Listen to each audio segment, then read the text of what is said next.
guys, my honest opinion on college American football that me and Shauna experienced the other day. Vols beats the Sooners. I'm gonna be real with you. It was the craziest experience. One thing that's making me laugh about the World Cup is how many Europeans were genuinely worried about the stadiums. You know, as if the US was going to be like, you know, scrambling around trying to find venues for us. It's like, folks, this is a country that hosts 70,000 people plus for a college football. Where are we, guys?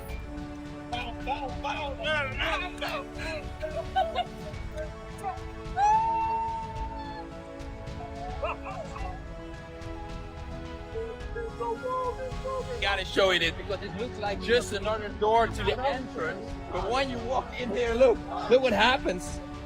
You're already inside the stadium. It looks like in a freaking shopping mall. It doesn't look like a stadium. I watched the NFL Championship games yesterday, both of them, and as a British man, I thought you Americans would love to hear my impressions and opinions on it. Starting off with, what is the point of the kickoff? Every kickoff I saw, the guy runs in. The most expensive souvenir that many European football fans brought back from America wasn't a jersey or ticket stub. It was time for them to admit that they had made a grave error. They expected massive stadiums with fake crowds and manufactured excitement when they got there. Instead, they had to defend the very match days that they had made fun of for months. When they went through those gates, what on earth was happening? Goal! Alex, that's a touchdown. A what? A touchdown. Can I get some Sauvignon Blanc by any chance? No, just chug that. Huh?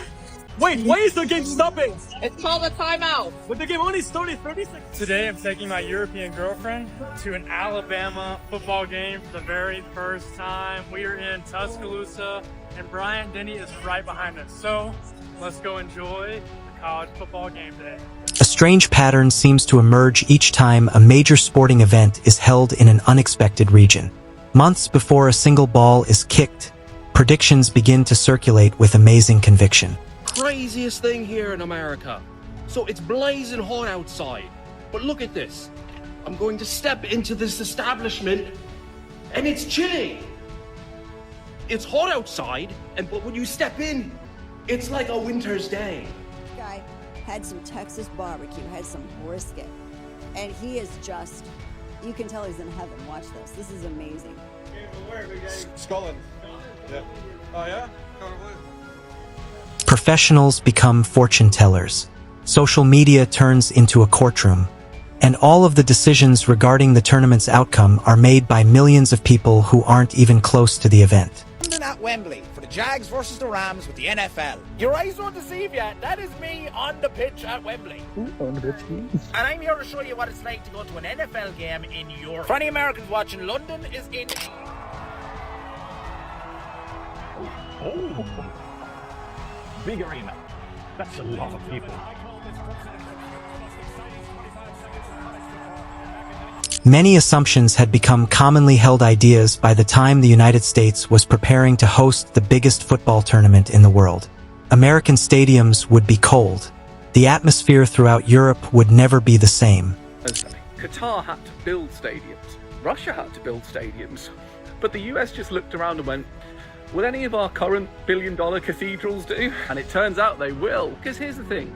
You can argue that the US doesn't have, soccer-optimized infrastructure. But it does have American college football is insane. Part 2. I can't believe I got the chance to watch this game. This is where I stood and I had a really good view. But this place was so big I wanted to go up top. So that's what I did. And guys, look at this view. Obviously my son... Football would be seen as merely another kind of entertainment rather than a passion. The event was nearly guaranteed to fail, according to a number of internet debates. Then an unfortunate incident occurred in those projections. Fans actually boarded airplanes. It is scarcely the most interesting part of this story that people's opinions were changed. Perspectives are ever changing. This one stands out because of how quickly those ideas disintegrated when reality overtook fantasy. Supporters who had come with the goal of documenting everything that America was purportedly doing wrong began to post videos online. Oh, wow. Okay. Mills. Oh, quarterback is going. That's satisfying. It is. Let's see. Oh, nice. He was good. That's one tackle. That takes a big shot from Aluakun. Wow. All that shit. Plus, they have to be very strong and take hits. The way they're getting tackled is crazy. This guy got kicked in the head. You can't be too weak for that. What a catch! Instead, a lot of those identical cameras captured genuine wonder, making it increasingly difficult to tell the difference between people evaluating football stadiums and wandering around future landmarks that occurred to hold games. Finding out that American stadiums were built with an entirely different philosophy was startling. Instead of being places to watch a game, many of them were meant to be experiences that began long before kickoff and continued long after the final whistle. Supporters from England, Germany, Spain, Italy, and the Netherlands often responded similarly to the first few minutes. But the food is not really involved. Can you explain that? Honestly, I could be a kicker. I mean, it doesn't look too hard. I played soccer for 15 years, you know? 50 what? Yards? What the heck is that? You guys... American football iconic moments. Oh, he done him! Oh, that celebration! What was that move? They would walk in expecting to see another modern arena, but instead they would witness a structure that seemed to go on forever. From every aspect, another enormous monument was visible. In vast concourses, moving around people proved surprisingly simple. Few people could have predicted how much that first impression would be valued. Summertime football in the United States can be quite hot, particularly in southern regions where temperatures reach much above what many European supporters consider suitable for a 90-minute game. Before they arrived, a lot of fans assumed they would just have to endure the heat. It's like a volcano. Energy everywhere. I've never experienced anything like it. And the thing is, I've been to a rugby game and I've been to a soccer game. What's up YouTube? My name is Andrea and today I'll be reacting to a fun video, the biggest hits in American football. I'm European, so I know zero about the sport. I know a lot about the real football that you guys call soccer, but this... Instead, they discovered enclosed stadiums with advanced climate control systems that transform hot afternoons into surprisingly comfortable evenings. Fans on the road practically began making jokes about the discrepancy. They were shielding their eyes from the relentless sunshine while watching elite football in environments that were more akin to walking into an opulent hotel than attending a summer sporting event. As it occurred, comfort did not take away from the experience. If anything, it allowed supporters to focus only on the football action below. Man is confusing because I was having a great time. Lads, they have a champagne bar. Far from protein here. This is so cool. So after getting a good sense of the pre-game atmosphere, I took me seat and watched the Jags mascot Jackson DeVille jump off the roof of it. Did you buy food for the Super Bowl tonight? Food for Super Bowl? Yeah. When you went to the grocery, did you buy some? I don't understand anything. What are you saying? Tonight is the Super Bowl. Another feature that regularly made onlookers gaze up was the technology dangling above the field. American stadiums have never shied away from making statements, as evidenced by the enormous television boards that dominated several of the venues. Supporters accustomed to fantastic stadiums back home said that some of these screens were on the verge of absurdity, but in the best possible way. Paradoxically, some spectators joked about how hard it was to remember to watch the game itself instead of the massive display flying overhead. It was a very American approach to sports presentation, combining fun and competition without necessarily taking away from the football itself. America is completely ridiculous, but that is exactly how we love it. Europeans love to tell us that America has no culture, which is fascinating to me because they're usually, I don't know, wearing Levi's, listening to Beyonce. Honest opinion of our first college American football game. Shauna, tell us. It was like nothing I have ever seen in my whole entire life. This atmosphere was absolutely crazy. The mood around kickoff also surprised visitors in unexpected ways. European football culture has always been based on customs that have been passed down through the generations. Naturally, supporters write songs. Chants evolve over decades. On match days, fans have their own traditions. The American organizers embrace the event with great enthusiasm. The stadium was filled with music prior to kickoff. The entrances were transformed into light-displayed spectacles. Giant displays encouraged audience participation, as fans from dozens of countries excitedly engaged despite language barriers. Instead of attempting to imitate European football culture, the event celebrated its distinctiveness and produced an environment that was typical of the host country. Texas takes pride in that. Yeah, good stuff. It smells delicious. Can't smell it. You can't smell it anymore. Oh, this guy caught it now, and the game continues?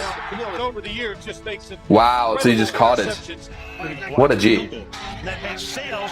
Oh my god, look how this guy caught it.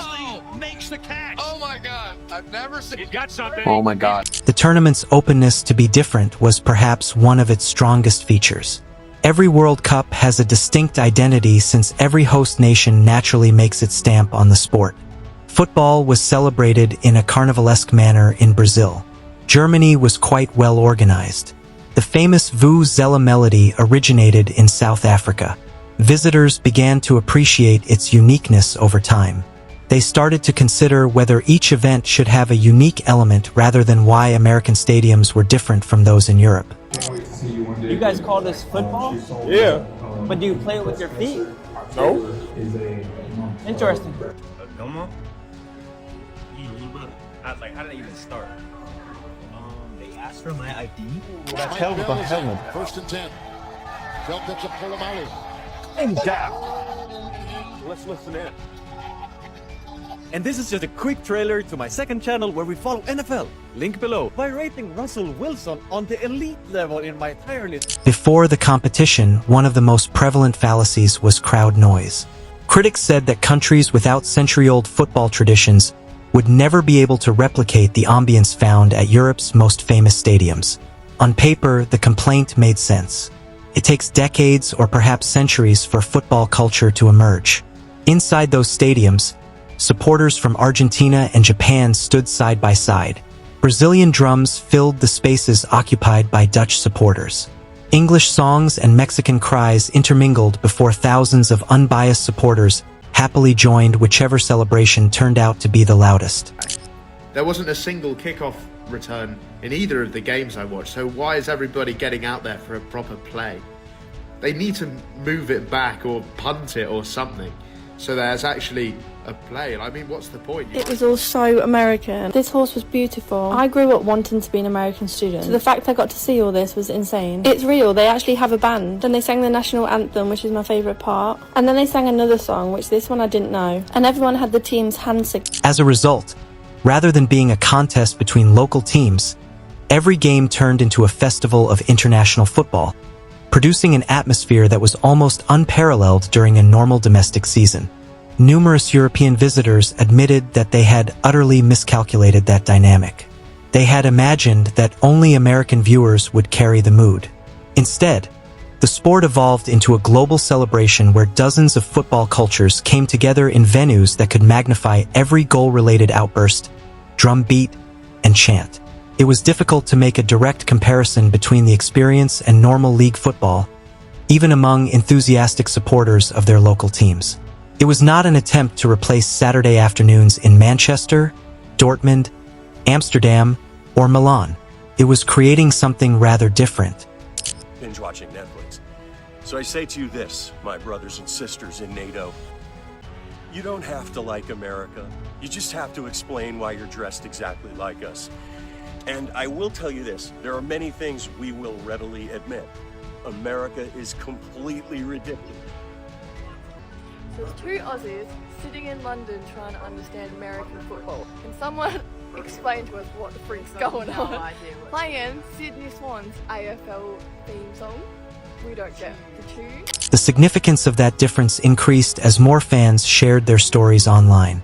Initially intended to be critical of American football culture, the videos gradually transformed into passionate stadium tours. Content producers ended up explaining architectural intricacies, praising retractable roofs, and laughing at how many of their assumptions had been wrong rather than spending 10 minutes pointing out mistakes. In the comment sections, supporters jokingly admitted that they had expected the worst before reluctantly accepting that America had given them something they never expected. Apple store, there's probably a Starbucks there. America, you are doing things different. than we used to in Europe. Looks like I'm at a freaking train station or something. Look at this! Look at this! And then you gotta run and run away from these bulldozers that want to kill you. Kind of, but tagged you can't touch it. Do you remember that program called Release the Hounds, the dogs, and you have to run from the dogs? They're all the hounds. That's sad, isn't it?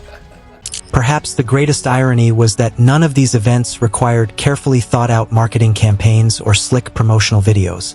Regular football fans utilizing smartphones to capture real-life emotions that could not be replicated were featured in the most convincing ads. No official advertisement could match the authenticity of every astonished smile, every reluctant compliment, and every bewildered gaze. The debate had shifted from whether or not America could host football. Instead, before the competition was over, people began discussing which stadium had most impressed them, which city had created the finest atmosphere, and which matchday experience was worth returning to.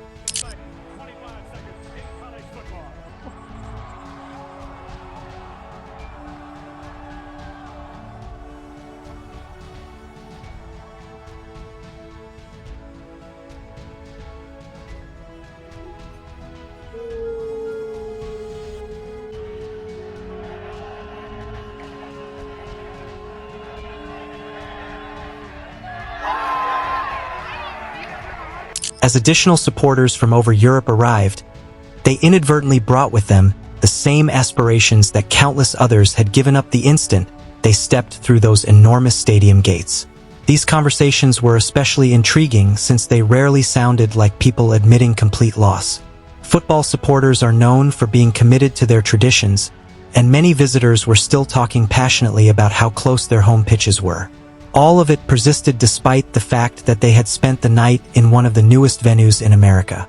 Instead, several reached a more objective conclusion that surprised even them. They realized they didn't have to choose between two diametrically opposed perspectives on football culture. They were seeing two completely different ideas about what a match day could be like. Everybody is thriving in their own way. Oh my! Oh my days! Yo!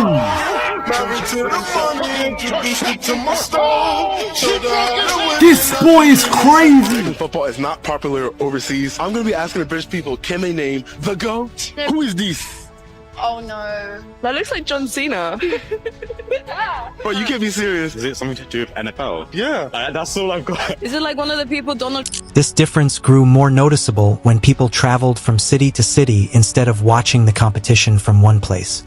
The distinct characteristics of each stadium and the host city added to the atmosphere surrounding the events. Some stadiums showcased their magnificent architecture, while others astounded visitors with the ease with which tens of thousands of spectators navigated gates, concessions, and transit systems without the chaos that usually accompanies major athletic events. Fans were compelled to compare specific stadiums in the same way that they could compare famous football sites around Europe, rather than seeing a dull procession of enormous American arenas. People began debating whether the venue should be placed first rather than if the venues were suitable. Where's the metro? Metro. We ain't got no metro. How do you get around? We drive, bro. Everywhere? Yeah.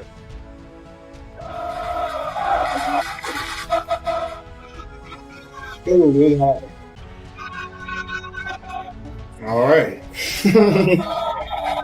Yeah, they be rocking in the big house. You motherfuckers missing. Oh, no. Another unexpected topic of conversation was how easily football fit into areas that were first created with other sports in mind.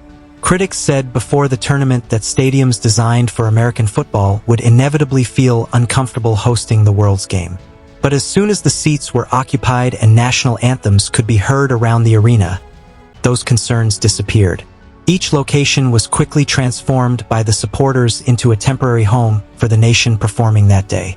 Any sacrifices made on paper were essentially undetectable once the spectacle actually began. About Super Bowl. What is this, bingo? No, not bingo. Super Bowl. It's football. The final. Football? Yeah. I mean, I'm not stupid. I know everything about football. There was nothing today regarding football. No, not soccer. Football, honey. When they score, we don't get what's going on. Help us. down, man down. Outside of the stadiums, visitors discovered another facet of the competition that had received significantly less attention during the months of criticism. While traveling across the United States, supporters were introduced to places they might not have otherwise considered visiting. Some folks spend their mornings touring museums before heading to the afternoon kickoffs. While football remained the primary draw, the competition also developed into an opportunity to travel to communities far outside the stadium's boundaries. Those moments often produced the most memorable stories because they reminded everyone that international competitions have always required more than 90 minutes on the field. Of the charts. I mean, I've been to a rugby game, a soccer game, and I've never experienced energy like that. It was overwhelming. It was overwhelming. We got so into it. Last night when we got back, both of our throats were hurting because we were shouting. If you don't want them to dance, then don't let them score. The refs booked them for this? A little hip action? Fans are in an uproar over a little hip action? Boys is on the field throwing slurs. Friends were formed between supporters who had shown up in different colors. Families and strangers traded scarves. In restaurants, supporters of the same sport who speak different languages could be observed interacting. For a few weeks, the World Cup has always had the incredible ability to make the world appear smaller, and the American version has shown that this tradition is still very much in existence. Social media amplified all of those exchanges. Another would disprove the idea that American football culture could not thrive by posting a video of fans from 6 different countries singing together after the game. Because these videos appeared authentic, they went viral. Both a polished script and a well-managed publicity campaign were lacking. Accent. The European mind cannot comprehend high school football in Texas. This stadium was built for 16-year-olds. I've got a lot of American followers, but you guys didn't feel the need to tell me that this is what you guys are doing in Texas when it comes to football, when it comes to high school football. So if you guys in Texas just gone, do you know what? Bun education.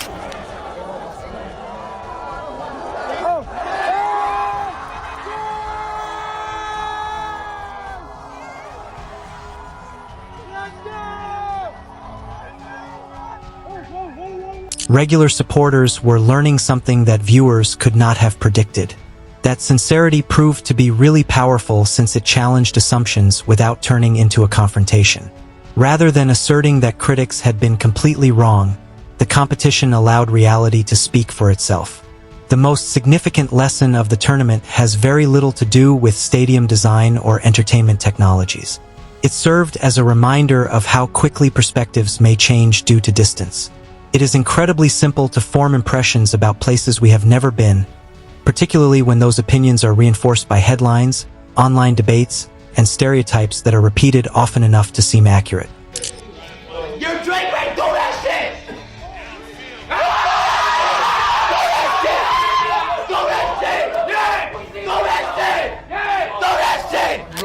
I've run away from these bulldozers that want to kill you. Kind of. But tagged you can't touch it. Do you remember that program called Release the Hounds, the dogs, and you have to run from the dogs? They're all the hounds. That's that, isn't it? But travel often highlights the enormous gap between expectations and reality. Supporters often arrived with faith in what they thought was true, only to leave with reports that painted a far more nuanced picture. This does not mean that all tourists have suddenly decided that American venues are superior to the legendary grounds of Europe. While fans may be fascinated by the history and traditions of V1 Stadium, they may be astounded by the size, engineering, and ingenuity of another stadium. Both encounters have the potential to be remarkable without diminishing one another. The stunning pre-match presentations, the enormous video boards, and the retractable roofs might not have been the competition's most memorable images in hindsight, even though they were impressive. On our stadiums, because these are not cheap, by the way. These are 30, 40, 50, 60 million dollars each. When I was in high school, this is what our stadium looked like. If you wanted to play for our school team, you were playing here, and you would be lucky if the goal had nets in it. More time, you'd play another school, and this is what their ground would look like. You'd be thinking, where's the rest of it? And they'd be like, you know what, we didn't have a field big enough. But State, I have no idea who was in. He's an American football player. I don't know. I've got no clue. And this was like TB. Tom? She said Tom? He looks like some sort of sports manager. I don't know. Is his first name Tom, though? It is. What's his surname begin with? B. When seeing an American World Cup stadium for the first time, a lot of tourists expressed the same sentiment. It was the clear look of someone realizing that a viewpoint they had held for months had been completely disproved by the facts. That brief moment of astonishment captured the spirit of the entire tournament better than any statistic could ever hope to. Curiosity had replaced cynicism by the final whistle of those initial weeks. In the end, that may have been the tournament's greatest achievement. Millions of football fans were reminded that the game has always been at its best when it embraces diverse customs, crosses familiar boundaries, and makes people from all over the world realize that the beautiful game can feel incredibly delightful in a number of ways.